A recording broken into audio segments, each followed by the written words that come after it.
So I am currently at a point in my life where I understand the hand that I was dealt and I no longer accept it. I think over these past few years, especially with me starting my own business, I've realized how small-minded the people are in my life. And I'm saying with how I grew up. Like, I grew up sleeping on the floor of my mom's friends' houses for weeks at a time, not seeing my mother. Dad was in and out of my life. He did his best. He tried.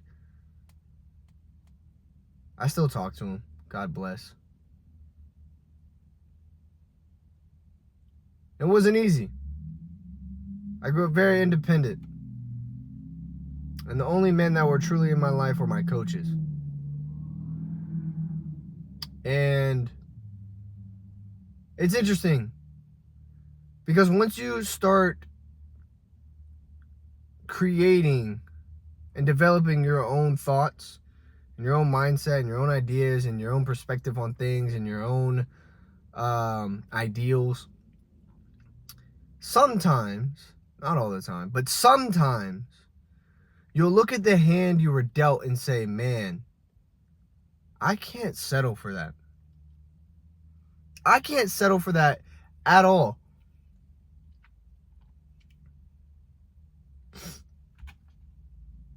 And you're almost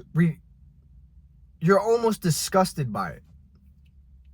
You're almost disgusted by it because you're like, yo, you mean to sit here and tell me that you knew about all these other opportunities, you knew about all these other things that were possible out there, and you just looked at it as if it was a mirage. You looked at it as if it wasn't real, and we suffered for this? You gotta escape. You have to escape. Look, the hand that I was dealt, I grew up around drug dealers, drunks, alcoholics, the whole nine.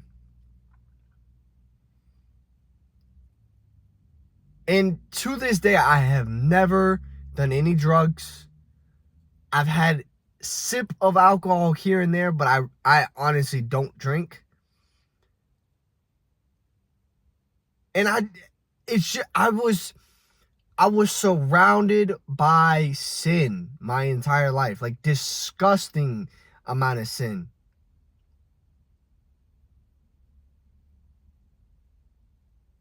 And I refuse to continue to live in that environment. I refuse to have my life to continue out in this environment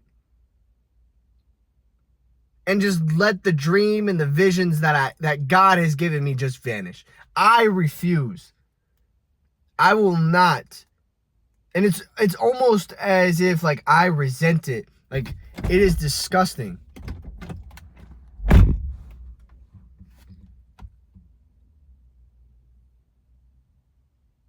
Some of you here are like that.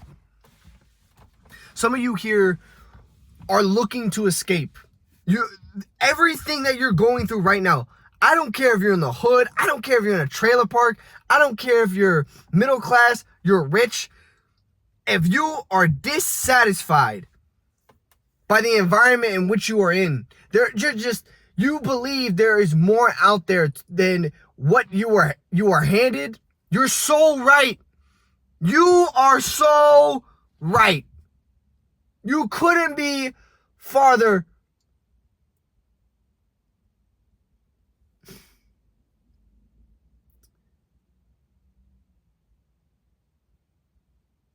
And I think it's a good thing. I think it's a good thing because sometimes the hand that you were dealt, it's almost as if it's a part of your life. It's part of the journey. And I think that's the coolest part. You know, I became fully independent by the time I was 10 years old.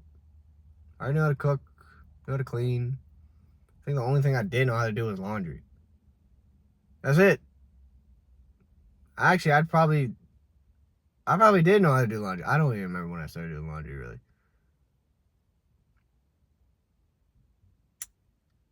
And I've never been afraid to cut off people in my life, especially when I got older. I had never been afraid to cut people out of my life who I believed that were not of value to me. Because I understood what it was like to grow up around people who didn't add any value. Because check this out.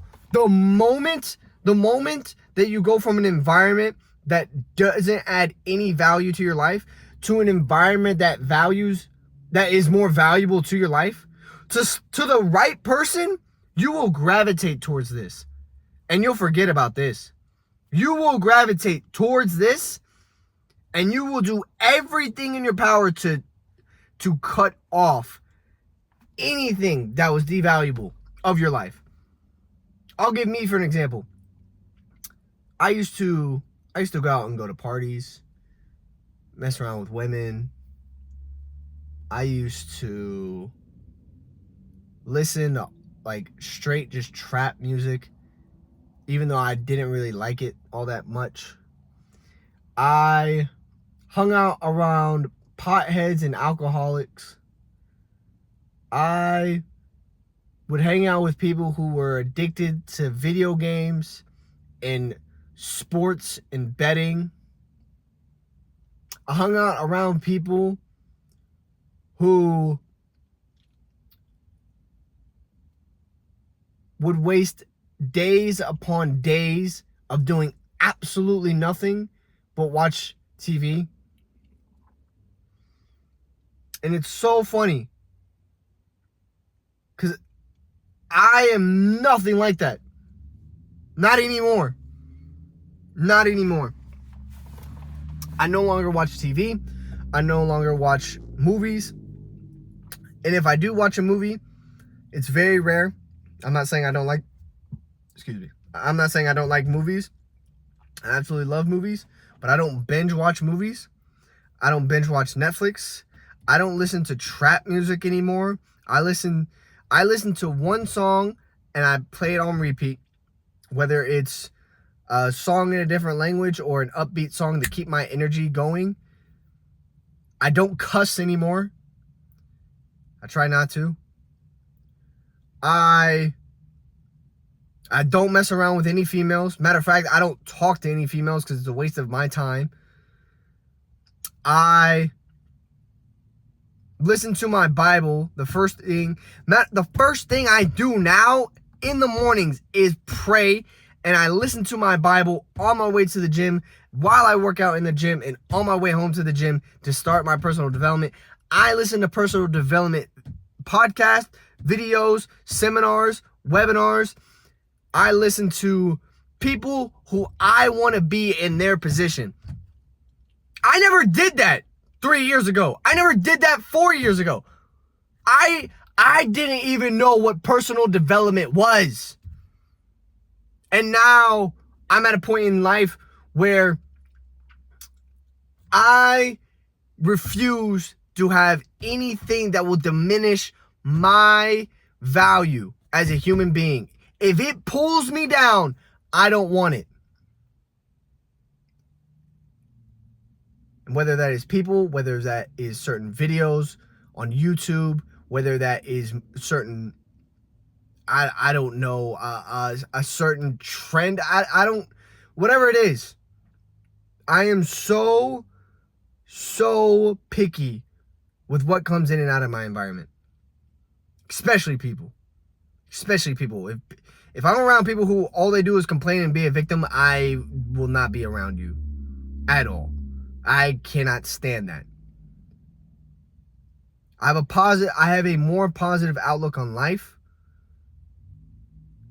Whether it is the times get hard or whether the times are going good, I control my emotions more now than ever before. I have more wisdom now than I have ever before. And I'm blessed. Every single day, God is on my mind. I never had that before.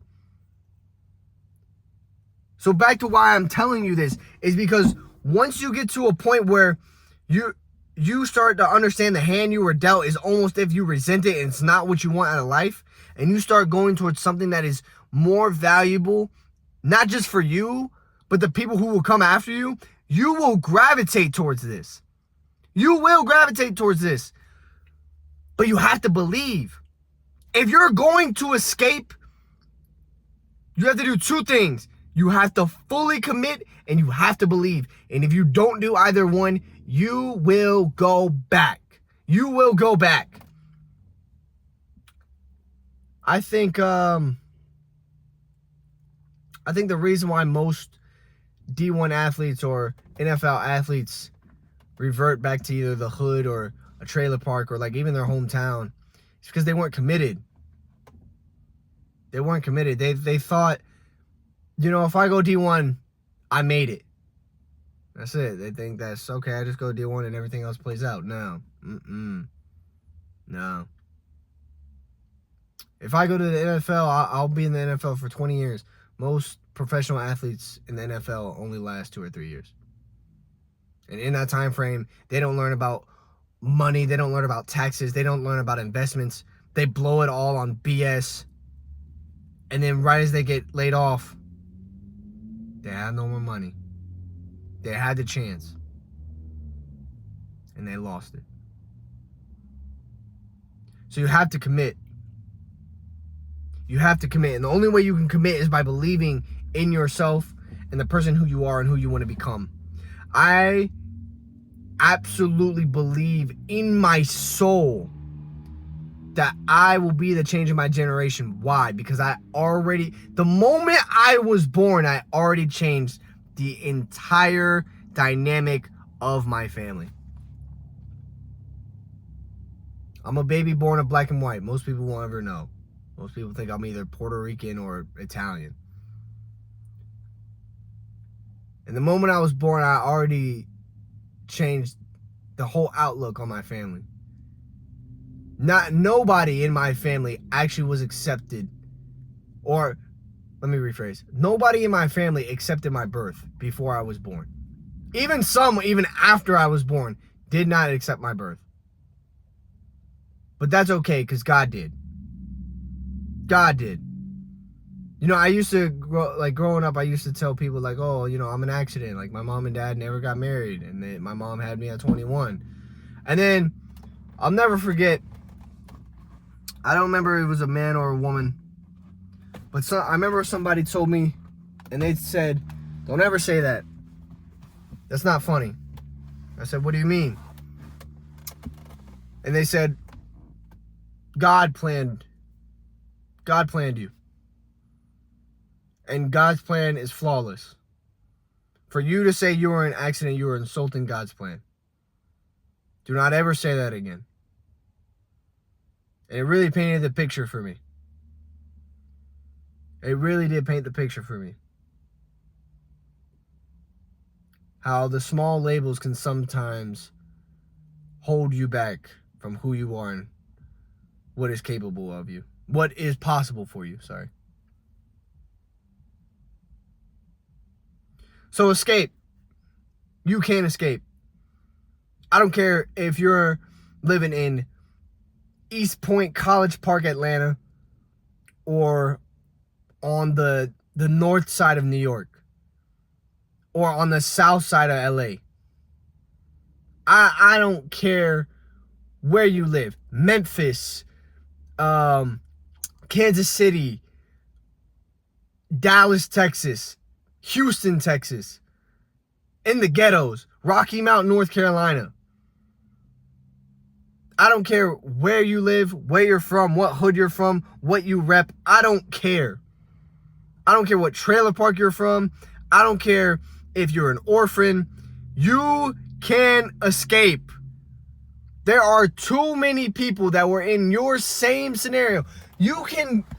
I can guarantee, you can look up right now someone who has been in your same shoes and was dealt the same exact hand and managed to escape and make it out. And this video is not going to be for everybody. This video is going to be for those who are looking for a way out and want to escape. This video is for people who are on the breaking point of, should I risk it all? Should I take the risk and just go all in on this and see what happens? And I'm here to tell you that's what I'm doing right now. I'm taking the risk. I don't care. I refuse to have my kids or to continue in an environment that was the same as I was growing up. You know, another thing? It's very interesting. My kids will never know what it's like, or never know what it will be like to know the smell of cigarettes. Maybe. I mean, it's probably inevitable, you know, like, just people smoke cigarettes. But my kids will never know what it's like to know what the smell of cigarettes like in their home. And it's very interesting because I had a couple that I sold a car to, and they were smoking cigarettes. And for me, I grew up around it to the point where I'm just so used to it. And just for a fraction of a second, it reminds me of home. Like, it just reminds me of, like, the people I grew up around.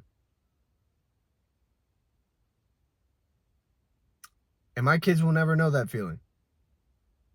And that's a feeling that I will be thankful for. Because I will be sure that not only will my kids grow up with a higher standard in life, but I will also make sure that my wife is living a dream. And that our family is oriented around God and pushing ourselves to the best version of ourselves. It doesn't have to be a multi-millionaire entrepreneur. It doesn't mean being a absolute star athlete. Doesn't matter. It's just about becoming the best version of them. Whether it is being a nurse, whether it is being an inventor, whether it is being a businessman or a salesman, whatever it is my kids want to do and want to become, the standard of the household will make sure that they will execute and they will make that happen to be the best version of themselves. But if that's going to happen, I have to escape. I have to get out. And I'm willing to take every single risk. I don't care if I have to sleep out of my car for a year. I don't care. I will make this happen. I will make this happen. Because I am over being around small-minded people who talk big dreams but only see them as dreams. They don't see it as something that is attainable. They don't see it as something as a need. Like, I have to have this. I have to have it. I cannot live a life with me not achieving the dream and the vision that God has given me. I refuse. And that's the point where you got to get to. And for some, that may take a little bit longer because you haven't been around the right people, or you haven't been exposed to the right things enough, or you haven't come across certain opportunities or certain people that have either changed your perspective or impacted your life in a better way than what it is now. So I'm going to finish this off with saying, if you're looking to escape, you can. It will seem scary, and you will be nervous. But I think Nipsey Hussle said it best. Would you rather be at peace with yourself, or at war with the world, or at peace with the world and at war with yourself?